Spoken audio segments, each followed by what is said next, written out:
Right, without further ado, because the wheels are falling off and we're late again, Jason Torrance from UK100, come talk to us.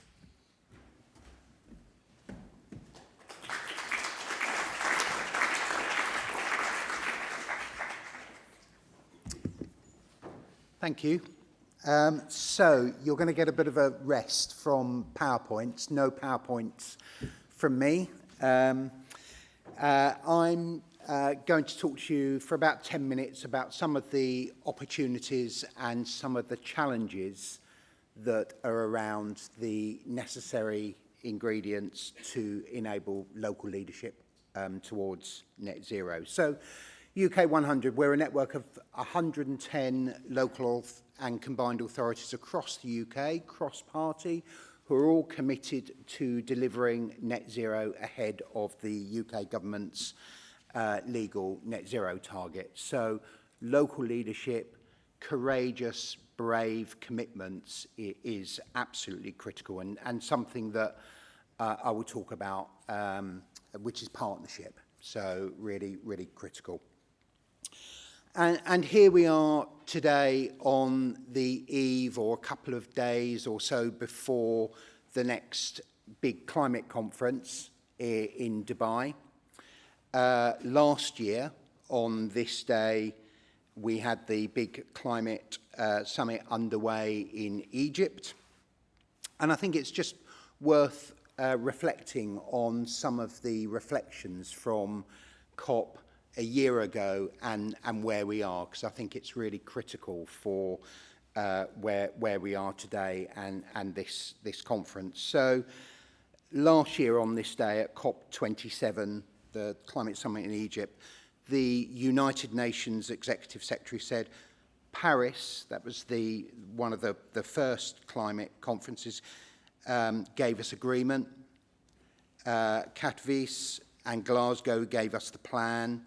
Sharm el-Sheikh in Egypt shifts us to implementation and delivery. So he went on to say, the heart of implementation is everybody, everywhere in the world, every single day, doing everything they possibly can to address the climate crisis. So delivery, absolutely critical. We've got lots of commitments, we've got lots of policy.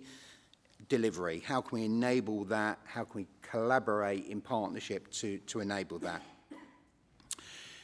Here in the UK, of course, we have a bit of a mixed picture. The Committee on Climate Change, the government's watchdog, in their assessment to Parliament in June this year said, despite new detail from government, our confidence in the UK meeting its medium-term targets has decreased in the last year. And one of their key recommendations, stay firm on existing commitments and move to delivery. So again, that word delivery, implementation, and the partnerships needed, absolutely critical.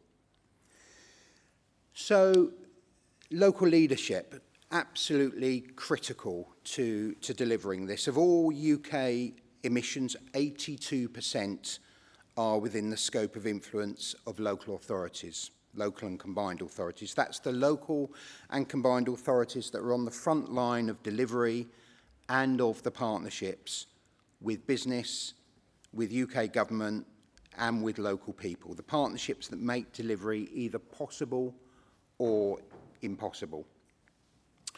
So, bearing in mind where we were a year ago and what the Committee on Climate Change says, looking at COP coming up and a big year next year, I think with elections we stand at a crossroads. On the one hand, the UK could continue our trajectory as leaders on climate policy and in some respects of delivery. We were, of course, the first G7 country to sign net zero into law. We could carry on showing that leadership at a national and a local level as the only major industrial nation that has been able to reduce its emissions by 40% and go further strengthening local delivery. Or we could take the other turning Some would suggest that is being suggested or attempted by some in certain parts of government, not all parts, of course, but a turning that's not zero. And this would see us resile from our climate commitments and from the investments that we've made. Ultimately, the choice of not zero will, of course, as we all know, cost us more and take us further away from delivering.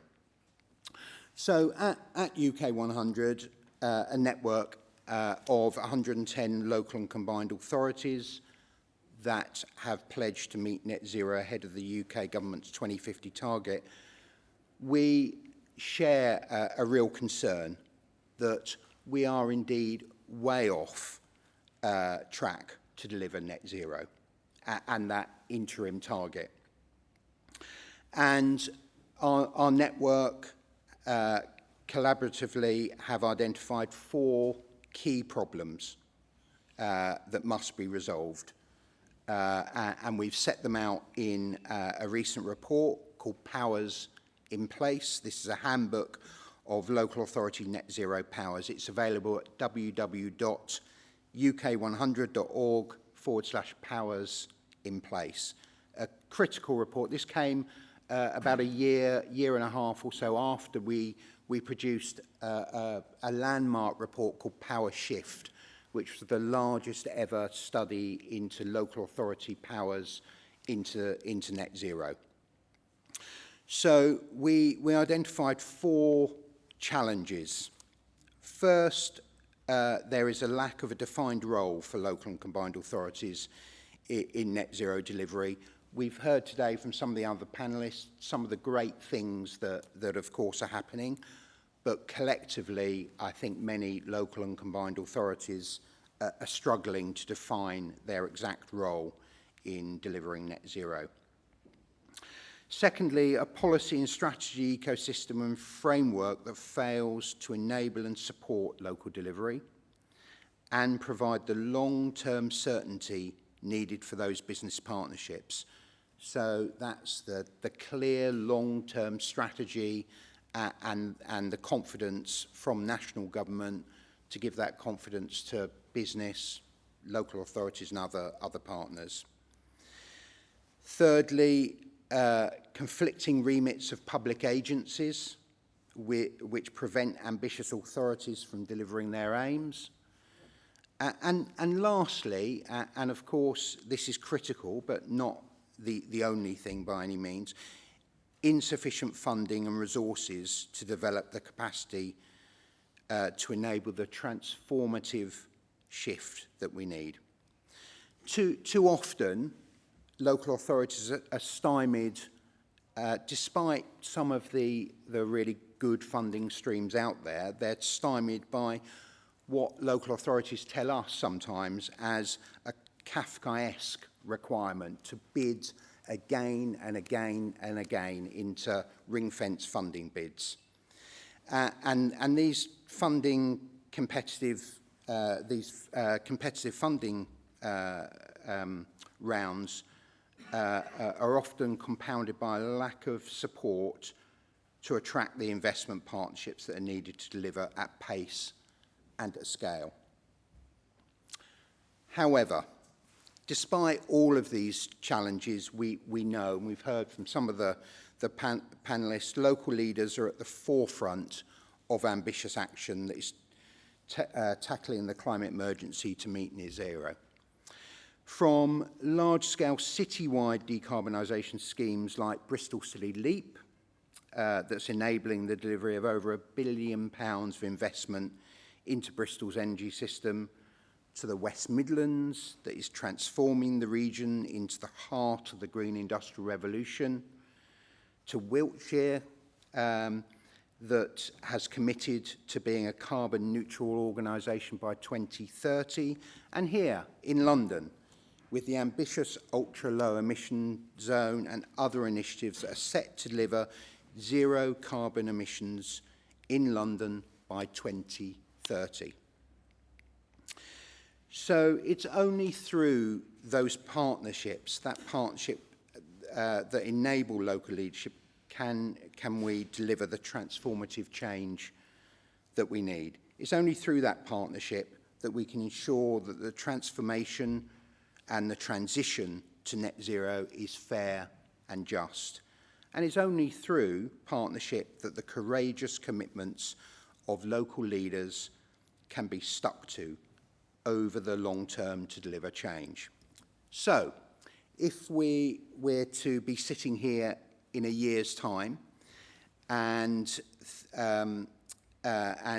hear about where we are with delivery and implementation, and hear that it's picking up pace, and that our interim 2030 targets are in touching distance, it will only because we've enhanced the policies, the politics, and the partnerships between local government, UK government, devolved governments, and of course, with all of you in this room and with business. Thank you very much.